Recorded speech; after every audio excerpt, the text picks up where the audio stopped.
La conjoncture laitière actuellement est plutôt porteuse, notamment sur des segments de marché comme le beurre et les fromages. Un petit peu plus tendu sur la poudre de lait. Ça s'explique notamment parce qu'on a une collecte mondiale qui est assez stable, avec des incertitudes liées aux aspects sanitaires, à la fois aux États-Unis mais aussi en Europe.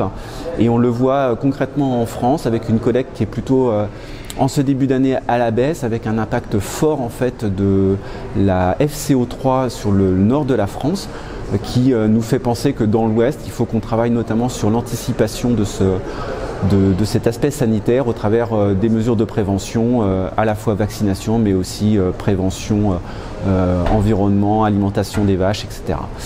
Ça c'est le premier point sur l'aspect collecte. Sur l'aspect marché, on a plutôt une demande qui est assez dynamique sur le fromage, également sur le beurre, un peu moindre sur tout ce qui est matière protéique, qui explique qu'on a des cotations assez stables. Un point d'inquiétude quand même toutefois, c'est sur le marché bio, où même avec une baisse aujourd'hui de la collecte en bio, on a toujours un niveau de consommation qui est très très bas, puisqu'on est revenu sur des niveaux de consommation de 2017 en filière bio, qui nécessite que la filière laitière aujourd'hui s'engage pour relancer cette consommation en produits bio.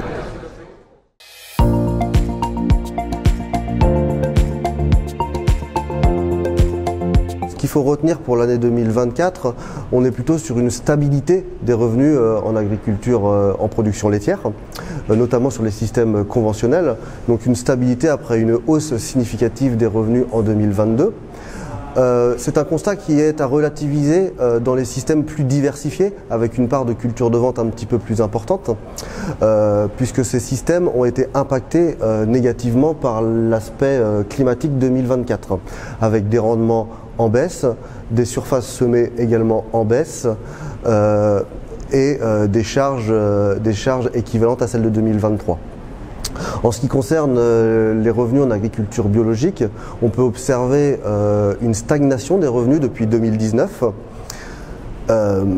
Donc on peut voir les choses de manière positive, hein, parce que malgré une crise importante de marché, avec une offre qui est supérieure à la demande, des charges qui continuent à croître chaque année, des revenus qui restent assez stables.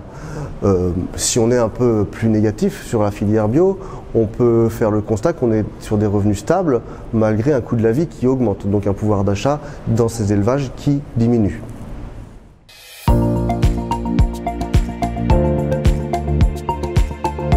Je me suis posé la question de la production de fourrage en été avec deux volets, soit la production de stock avec le sorgho fourragé monocoupe versus le maïs, même si on n'est pas tout à fait sur les mêmes cycles de production. Et on s'est rendu compte que dans certains secteurs de la France, le sorgho fourragé monocoupe pouvait être intéressant, avec des productions qui sont semblables au maïs, voire supérieures dans des contextes à faible potentiel du maïs. Par contre, attention, on est quand même sur un développement génétique moindre que le maïs, donc il y a encore des progrès à faire sur les sorghos fourragés monocoupes.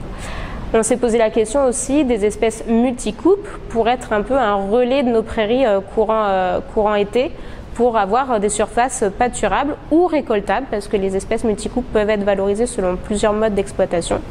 Et là, les sorghos fourragés multicoupes ont sorti leur épingle du jeu avec des productions assez satisfaisantes, autour de 10 tonnes de matière sèche hectare en 2 cycles, et puis des valeurs alimentaires au stade épi à 10 cm du plateau de talage qui sont très satisfaisantes, 0,9 UF et puis autour de 15% de MAT, donc qui peut convenir à des animaux à fort besoin, sachant que ce stade-là coïncide avec les 60 cm de végétation qu'on préconise pour limiter tout risque de toxicité de ces espèces-là.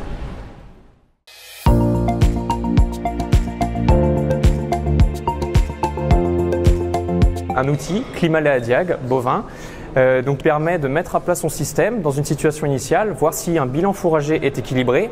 Ensuite, il est possible d'appliquer un impact d'un aléa climatique et de voir si le système est vulnérable ou non.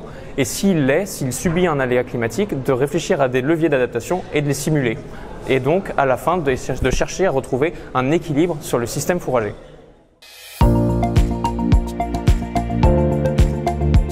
Je vais vous parler d'un projet Prédive où on s'était posé la question, la santé peut-elle être dans le pré ? Effectivement, une vache est capable de manger 15 kg de matière sèche en herbe. Ne peut-on pas avoir un effet santé de ces herbes mangées ensemble ? On peut se poser la question parce que les différentes parcelles n'ont pas du tout les mêmes valeurs. Elles n'ont pas les mêmes valeurs nutritives, ça tout le monde le sait, mais ont-elles une même valeur santé? Cette valeur santé est-elle constante dans l'année? Et bien on s'aperçoit que pas du tout, parce qu'on a fait des prélèvements d'herbes dans 3 régions de France et on les a fait, ça représente 45 parcelles et on a analysé cette herbe notamment sur son potentiel antioxydant, ou des mots barbares comme DPPH, ORAC ou technique de Fola. Et qu'est-ce qu'on s'aperçoit? Qu'en fait, manger de l'herbe peut correspondre à la vache à manger de la vitamine E, mais plus ou moins, avec plus ou moins de puissance d'un facteur de 10. Ça peut correspondre à 100 grammes de vitamine E jusqu'à plus d'1 kilo, selon les parcelles. Donc effectivement, on peut avoir un effet, un potentiel santé, un effet antioxydant très différent d'une parcelle à l'autre. On a démontré une chose importante, c'est que c'était relié au pourcentage de graminées. Plus j'ai de graminées dans ma parcelle, moins j'ai d'effets antioxydants dans ma parcelle. Pour le reste, le relié à la composition botanique ou à la valeur nutritive, nous n'avons pas démontré d'effet pour le moment.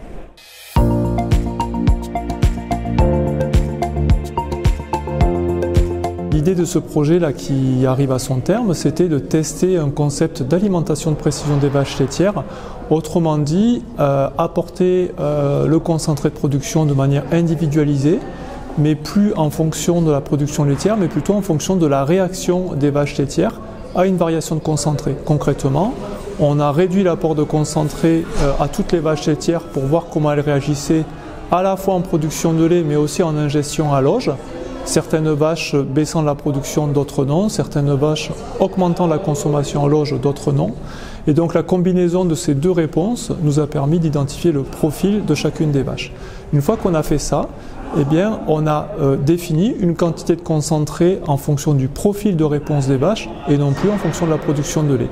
Et donc cette façon d'alimenter les vaches, on l'a mis en œuvre au Trinotière, à la ferme expérimentale des Trinotières, et on a comparé cette façon d'alimenter avec la façon d'alimenter habituelle de la ferme qui est la ration complète, c'est-à-dire tout est donné à l'auge en même temps et ensemble, et à une autre ration qui est une ration semi-complète, mais cette fois-ci où la quantité de concentré individuel était donnée en fonction de la production de lait.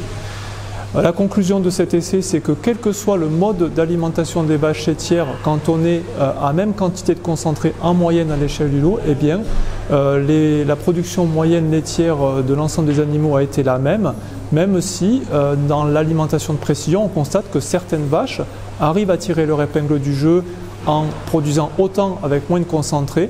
Pour autant, il y a d'autres vaches qui font l'inverse, ce qui fait qu'à l'échelle du lot, en moyenne, ou à l'échelle du troupeau, eh bien, alimenter de cette manière les vaches laitières ne change rien aux performances moyennes du troupeau.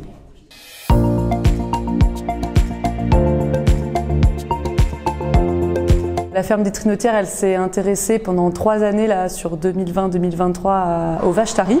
C'est souvent les animaux un peu oubliés dans les élevages laitiers et donc on a mis en place un protocole qui permettait de mesurer l'ingestion de ces vaches taries tout au long du tarissement. Donc on a aussi mesuré les ingestions après le vélage, mais on s'est surtout focalisé sur la phase pré-vélage.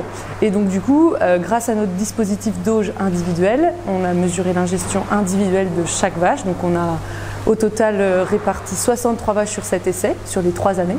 Et donc ce qu'on a observé, c'est qu'il y avait finalement une ingestion qui était beaucoup plus élevée que ce qu'on attendait, avec des vaches qui mangent en moyenne 17 kg de matière sèche, et aussi une très très légère baisse de l'ingestion. On s'attendait vraiment à une grosse baisse d'ingestion à l'approche du vélage, chose qu'on n'a pas forcément observée. L'ingestion est plutôt stable.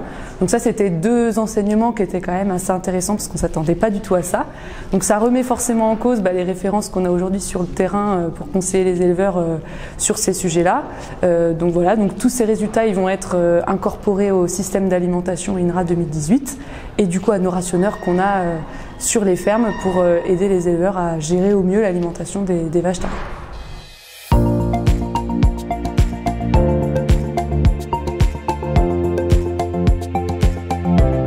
On a pu, grâce à plusieurs outils présents sur la ferme, évaluer du coup le taux de chaleur discrète sur le troupeau laitier, leur impact sur la fertilité et la fécondité, mais aussi leur présence dans le troupeau. Est-ce qu'il y avait des vaches qui étaient plus impactées que d'autres? Et on en a conclu que sur du coup, les 127 lactations qui ont pu être impliquées et étudiées dans cet essai entre mars 2021 et mars 2024, que globalement c'était les plus hautes productrices qui étaient été impactée, mais qu'à l'échelle des ovulations, donc principalement c'était les premières ovulations, mais pas que. C'est ça qui était plutôt important puisque ça déconstruisait un peu le mythe de ces ovulations et de ces chaleurs discrètes. Aujourd'hui, à cette journée thématique bovin-lait, bovin-viande, c'était l'occasion de présenter la stratégie élevage que nous avons votée à la session du Conseil régional la semaine dernière. L'élevage a une place extrêmement importante sur notre territoire, que ce soit d'un point de vue production, mais aussi agroalimentaire, et traverse en ce moment une passe un peu difficile avec une diminution des effectifs. Donc ça nous semblait très important en tant que conseil régional d'affirmer haut et fort l'importance de la place de l'élevage sur notre territoire. Donc pour cela, un plan décliné en 4 axes, innovation, installation, renouvellement des générations, transition écologique et puis évidemment formation. 4 axes pour lesquels nous allons décliner 5 actions pour l'année 2025, 5 actions pour 2026, 5 actions 2027.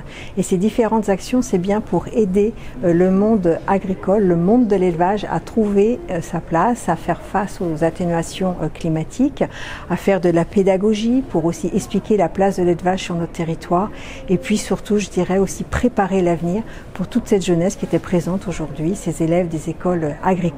Nous leur devons aussi leur assurer un avenir confiant par rapport à la place de l'élevage sur notre territoire et tout ce qui est évidemment maintien de la biodiversité et protection de l'environnement.